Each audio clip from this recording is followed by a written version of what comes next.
In the late 1970s, Apple Computer was riding the wave of an unexpected hit. The Apple II, introduced in 1977, had become one of the defining personal computers of the era. It showed up in hobbyist clubs, on kids' bedroom desks, in school computer labs, and increasingly in small offices. Its color graphics, open architecture, and relatively friendly design made it a favorite among early adopters. But that very success created a strategic problem. As the Apple II became known for games, educational software, and tinkering, it picked up an image as a machine for enthusiasts, not executives. It could run serious software, most famously VisiCalc, the spreadsheet that turned the Apple II into a must-have tool for many small businesses. Yet in the eyes of larger companies and corporate IT departments, it still looked like a hobby machine in a beige plastic shell. By 1978 to 1980, Apple executives were thinking beyond the hobbyist market. Venture capital backers and the company's leadership wanted Apple to become a major player in business computing, not just a supplier to schools and home users.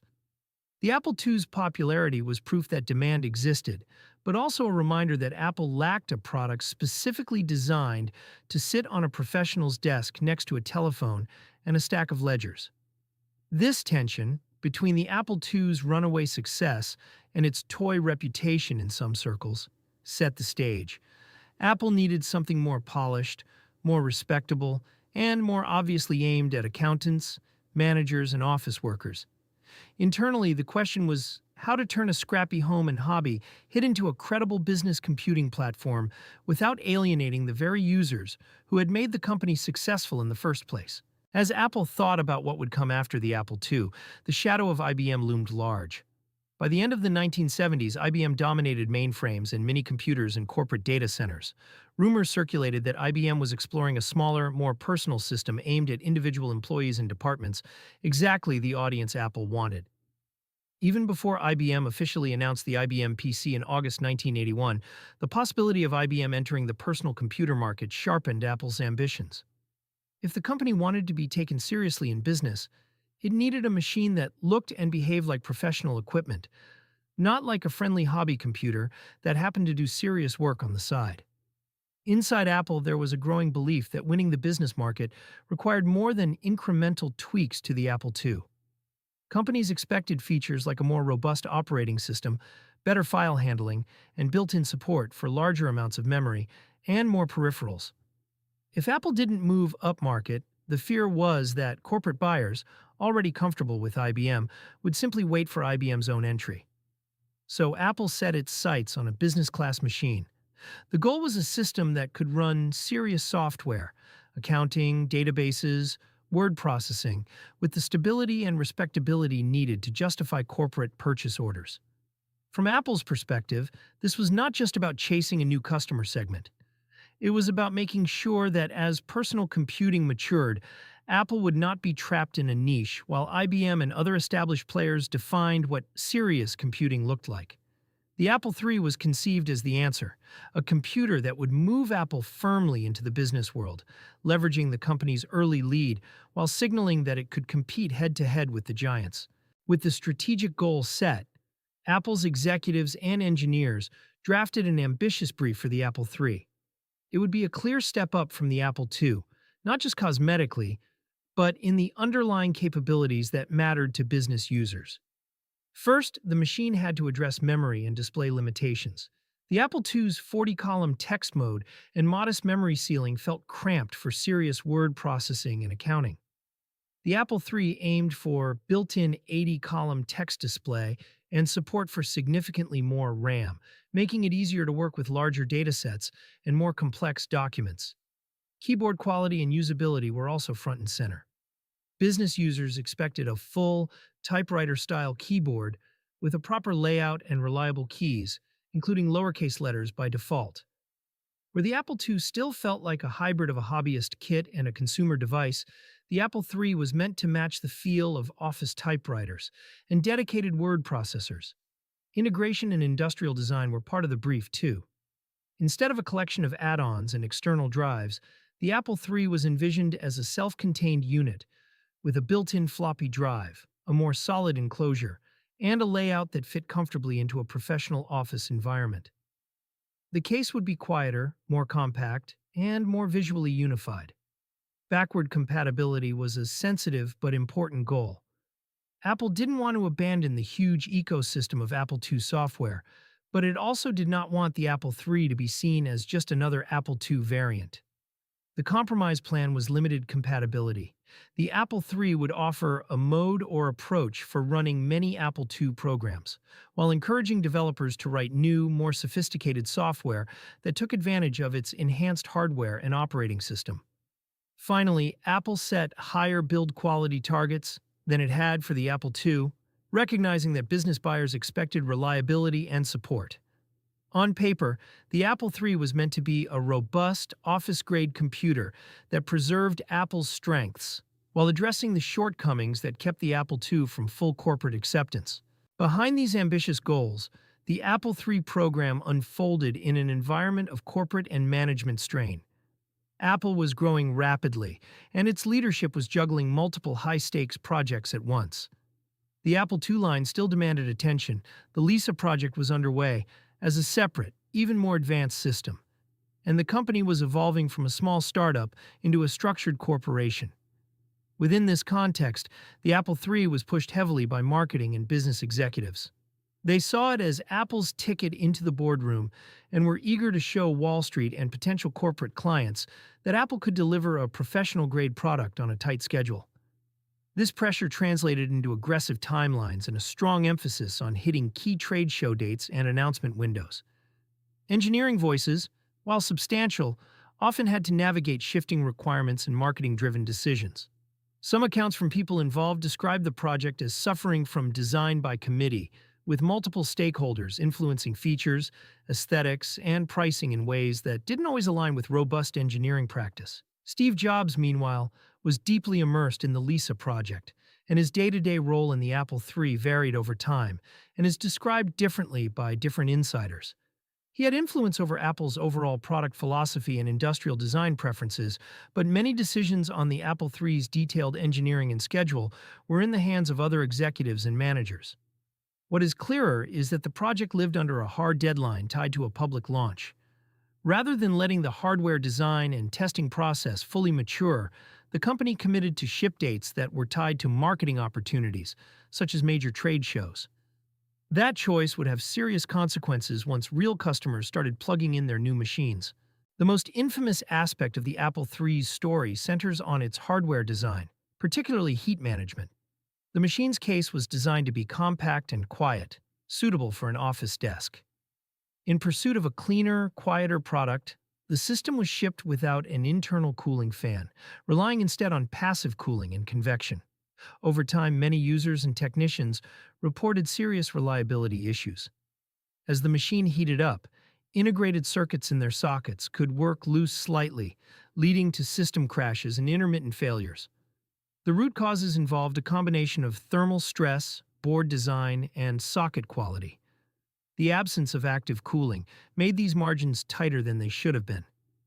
A long-standing story in Apple lore claims that, in some instances, support staff suggested physically lifting and gently dropping the computer a short distance to help reseat loose chips.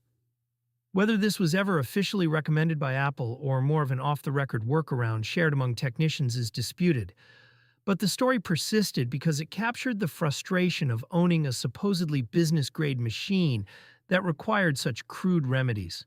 The fanless design is often linked to Steve Jobs' aversion to noisy and elegant hardware. Some former employees back this account.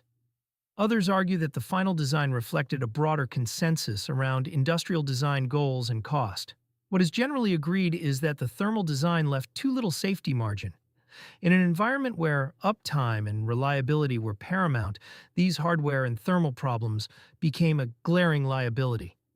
The result was that, instead of projecting a sense of solid corporate reliability, early Apple III units quickly gained a reputation among some customers as fragile and temperamental machines, particularly compared with the relatively rugged perception of the Apple II they were meant to supersede.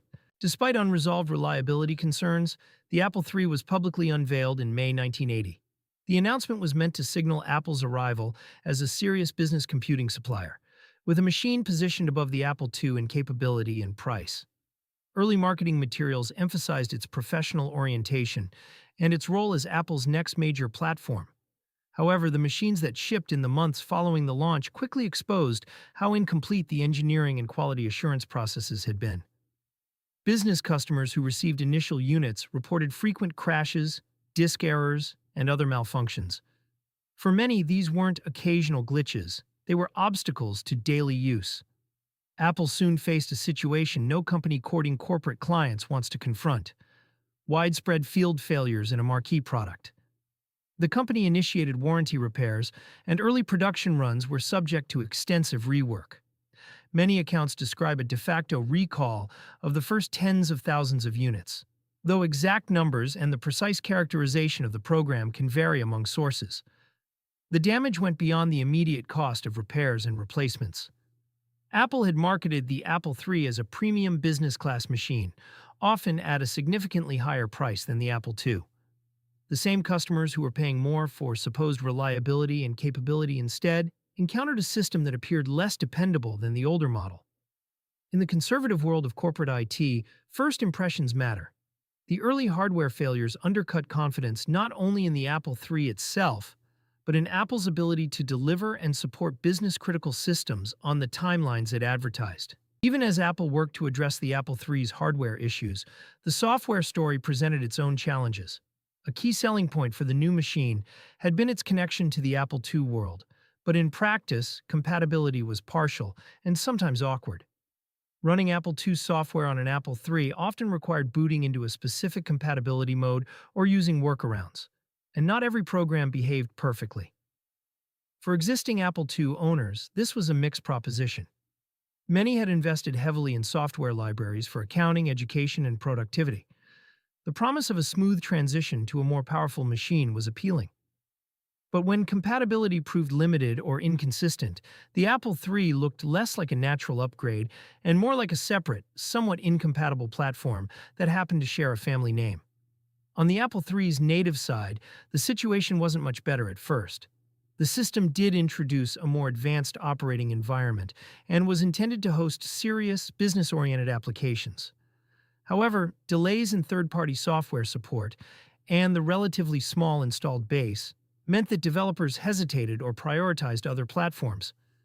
Business users evaluating purchases saw that the Apple III's software catalog lagged behind both the mature Apple II ecosystem and competing business systems. By the time IBM entered the personal computer market with the IBM PC in August 1981, the contrast sharpened. IBM's name and existing relationships helped attract software vendors quickly. The Apple III, meanwhile, sat in an uncomfortable middle ground. Not as compatible with the Apple II as many hoped, and not as clearly established in the emerging business PC landscape as IBM's offering. This software and compatibility picture deepened the core problem. Apple had tried to build a bridge between its hobbyist roots and the business world, but that bridge turned out to be narrow, unstable, and less traveled than the routes offered by both its own older products and new competitors. Recognizing the seriousness of the Apple III's hardware issues, Apple invested in redesigns and corrections. In late 1981, the company introduced a revised Apple III with improved internal components and better thermal handling. Later in 1983, it followed with the Apple III Plus, which incorporated further refinements and aimed to standardize fixes that had emerged in the field. These revisions addressed many of the technical problems that had plagued the early units. By most accounts, the later Apple III models were significantly more reliable, and in purely hardware terms, closer to the business-class machine Apple had originally envisioned. But by the time these corrected versions reached the market, the broader competitive landscape had shifted dramatically. The IBM PC, launched in August 1981, quickly gained momentum in corporate environments. Its open architecture and IBM's standing with IT departments helped attract clone makers and a fast-growing library of business software. Inside Apple, attention and resources were increasingly pulled toward the Lisa and Macintosh projects, which promised a more radical rethinking of personal computing through graphical user interfaces. The Apple III, though still sold and supported, no longer sat at the center of the company's long-term strategy. The combination of reputational damage from the initial launch, the arrival of a powerful rival in IBM, and Apple's own shift in focus meant that the revised Apple III and the Apple III Plus never achieved the impact their designers had hoped for. Technically improved, they nonetheless suffered from being tied to a brand name that many business buyers now associated with early failure. By 1984, the fate of the Apple III was sealed. As the Macintosh debuted with its now famous launch campaign and Apple reorganized around its new graphical interface strategy, the Apple III line was quietly discontinued. Total sales were far below the optimistic projections that had accompanied its 1980 unveiling, and it never became the flagship business platform Apple had imagined. In absolute terms, the Apple III did sell some tens of thousands of units, and it did see real use in certain businesses. But relative to Apple's expectations, and compared to the sustained success of the Apple II and the emerging traction of the Macintosh, it was a commercial disappointment. Inside and outside Apple, the Apple III's story took on the role of a cautionary tale. Engineers and managers pointed to it as an example of what happens when marketing schedules and image concerns override rigorous engineering validation and realistic timelines. The details of who made which decision and when remain debated in some cases, but the broad pattern is widely acknowledged. The company tried to leap into the business market with a product that was not ready, under governance structures that did not give engineering enough room to ensure reliability. Later in Apple's history, especially during Steve Jobs' second tenure at the company, observers often drew contrasts between the disciplined product focus of successful launches and the missteps of earlier efforts like the Apple III. The lesson was not that ambition was a problem, but that ambition had to be matched with coherent product strategy, strong engineering leadership, and the willingness to delay or cancel products that weren't ready. In the history of personal computing, the Apple III occupies a relatively small niche, overshadowed by the Apple II, the IBM PC, and the Macintosh. Yet, its rise and fall encapsulate a critical question that continues to challenge technology companies: how to balance vision, design, and market pressure with the slower, less visible work of making complex hardware and software genuinely reliable before it reaches customers.